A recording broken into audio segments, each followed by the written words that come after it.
Slavery as we know it may be long gone, but a new form of bondage still grips Africa today. The chains are no longer on our wrists or ankles, they are on our opportunities, dreams and hopes. And sadly, this time the perpetrators are not colonial masters, but our own leaders. For decades, poor leadership has stifled progress in Africa.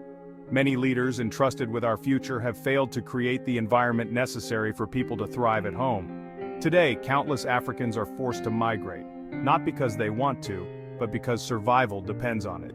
Families are broken, scattered across the world, chasing the opportunities that leadership at home has failed to deliver. Here's how the story plays out for many African families. The firstborn moves to Canada, the second to Dubai, the third to Australia, another to New York, and the youngest to the UK. The parents, they remain in Africa, occasionally traveling across continents just to see their children. But over time, the visits become fewer, and the bonds that once held these families together slowly begin to fade. Virtual cousins meet briefly on video calls, struggling to align schedules across time zones.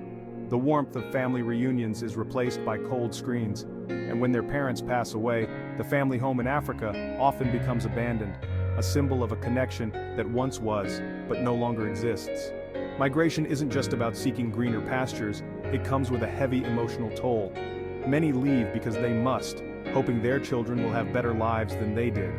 But with each generation abroad, cultural roots weaken, family ties wither, and heritage begins to disappear.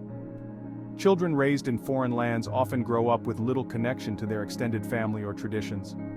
Assimilating into their new cultures, they slowly drift from the values that once defined them. Reunions become rare, and before long, siblings become strangers. This is the tragic reality. Africa's leadership has failed not only the masses but even its own families. Many of these leaders send their children abroad because they too have lost faith in the systems they oversee. How can a country thrive when even those in power believe a better future lies elsewhere? The cost of this failure will be felt for generations. Family names will fade into history. Ancestral homes will lie desolate, overtaken by weeds and silence. Traditions, languages, and cultural values will dissolve into distant memories. As future generations grow disconnected from their roots, they will grapple with a loss far greater than anything that can be measured in money. This is the silent tragedy. Migration may seem like an escape, but it comes with a steep price. The price of separation, the price of lost heritage, the price of disintegrating families.